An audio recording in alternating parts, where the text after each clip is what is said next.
No nosso caso, a gente vai trabalhar aqui, hoje nós vamos falar de sistemas de cura amínicos que vão reagir com a resina epóxi, mais ou menos nessa forma aqui, né? Nessa forma mais elementar. E os grupos reativos são essas oxiranas aqui da ponta. Né? É aqui que os sistemas amínicos reagem, para reticular o filme no final. Bisfenol A e bisfenol F. Então, aqui, como eu falei para vocês, se eu tiver um bisfenol F, então esses grupos metílicos que estão aqui vão ser substituídos por hidrogênio. Né? Então, olha aqui, ó. O bisfenol F, eu tenho hidrogênio no lugar desses grupos metílicos. E qual a vantagem disso? As resinas à base de bisfenol F têm uma resistência química bem melhor, uma resistência à abrasão também melhor. Qual a desvantagem? Custa mais caro.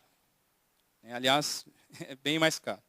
Então, aí aqui a gente já começa a ter a nossa conversa da questão o que usar. Né? Quando eu uso isso, quando eu uso aquilo. Como já foi dito aqui anteriormente. Vai depender da sua necessidade, vai depender daquilo que você quer.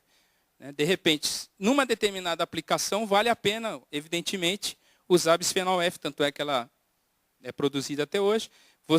Os benefícios que eu vou ter utilizando essa resina vão compensar, então, o preço que eu estou pagando.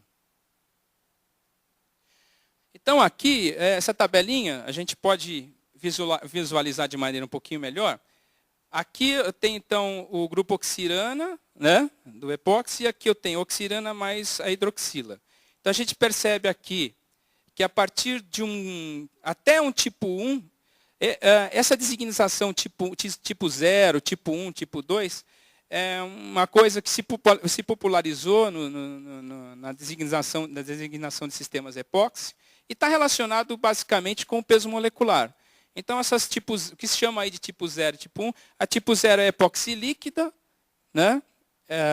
Ela, na sua forma original, ela é líquida, a temperatura ambiente. A tipo 1 ela já passa a ser sólida, já precisa de um pouquinho de solvente para se trabalhar, mas ainda assim pouco. E quando eu falo aqui de uma tipo 9, ou tipo 7 ou tipo 9, o que acontece? Já são resinas de peso molecular bem mais alto. Aqui eu estou falando de sistemas, por exemplo, sistemas epoxifenólicos, que são utilizados, por exemplo, para recobrir latas de alimento. Vocês já devem ter visto, quando você abre uma latinha de alimento, né, tem um verniz dentro, um verniz, né, acastanhado. Muitas vezes esses verniz são feitos com sistema epoxifenólico, são curados a altíssimas temperaturas, mas tem uma resistência, flexibilidade, aderência e flexibilidade incríveis. Só para você ter uma ideia, muitas vezes as latas são conformadas com o verniz já aplicado. Então, ela aguenta um nível de repuxo fantástico. Tá? Mas aí, como eu falei, em função do peso molecular que a gente tem aqui, então, para vocês terem uma ideia aqui, para a gente comparar. Aqui eu estou falando, quando eu falo de glicidil éter puro, eu estou falando de um peso molecular de em torno de 340. Né?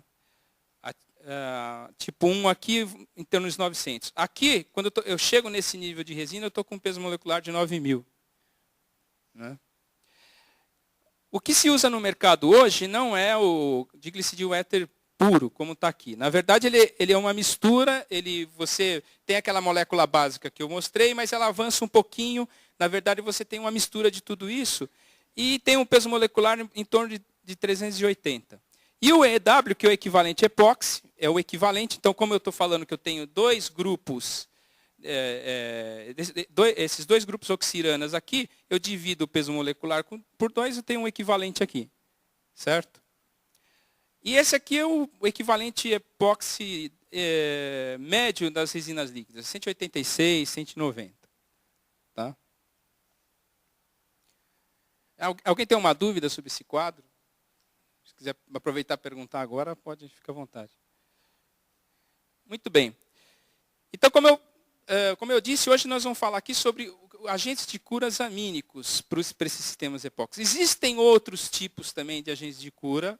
Né? Pode ser curado, por exemplo, com anidridos. Né? Mas hoje nós vamos falar mais particularmente de agentes de curas amínicos. O que eu posso usar, então, para reticular o meu sistema epóxi? Eu posso usar polietilenoaminas, Posso utilizar poliéteramina, amina cicloalifática e amina aromática. Aqui eu estou falando dessas moléculas na sua forma original, né? Eu pego lá um dietileno triamina, por exemplo, aí eu estou falando de uma polietilenamina. A isofurona de amina, uma molécula de amina cicloalifática. Hoje, o mercado, vamos dizer assim, a tendência hoje, o avanço da tecnologia hoje leva à modificação desses sistemas, né? Não se usar mais esses sistemas nessa forma, se usar esses sistemas na forma modificada. Tá? E a gente, mais para frente a gente vai conversar por quê, quais as vantagens de utilizar, de eu fazer essas modificações. Que tipo de modificação eu posso fazer, então, nessas aminas? Né? Eu posso, por exemplo, ter poliamidas, que já é uma modificação das polietilenoaminas. As poliamidas, elas são talvez um dos sistemas mais bem-sucedidos dentro dessa classe que a gente está conversando. Ela começou a ser utilizada na década de 40 do século passado, ainda é utilizado hoje. Né? É um sistema, evidentemente que hoje se tem coisas mais modernas, e eu vou falar de coisas mais modernas hoje aqui para vocês também, vou falar de produto, viu? Vou ter que falar de produto para dar exemplo.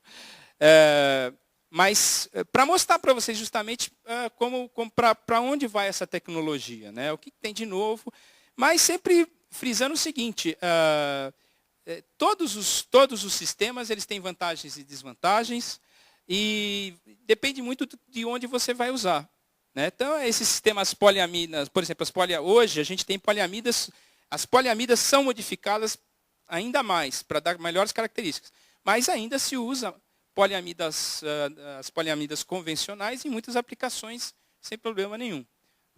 Então, eu tenho aqui essas poliamidas, aminoamidas, aduto de amina, base-nimânica e cetiminas. Vou falar um pouquinho o que é cada uma, as vantagens e desvantagens que a gente pode ter.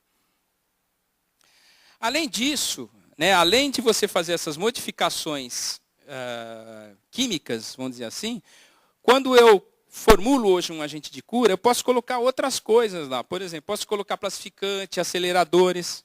Então, hoje, um agente de cura, quando você vai utilizar, ele é um sistema que pode ser altamente formulado. Formulado como?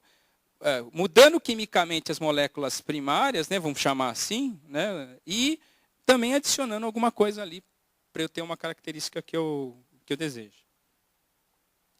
Aqui, então, né, o pessoal agora vai delirar, né? Calma, calma. Estudantes, é química a maioria do pessoal aqui? De materiais. Só química? Tá bom. Então, olha só que beleza, pessoal. Não é lindo, né? Fala a verdade. Aqui, então, a gente tem uma trietileno tetramina.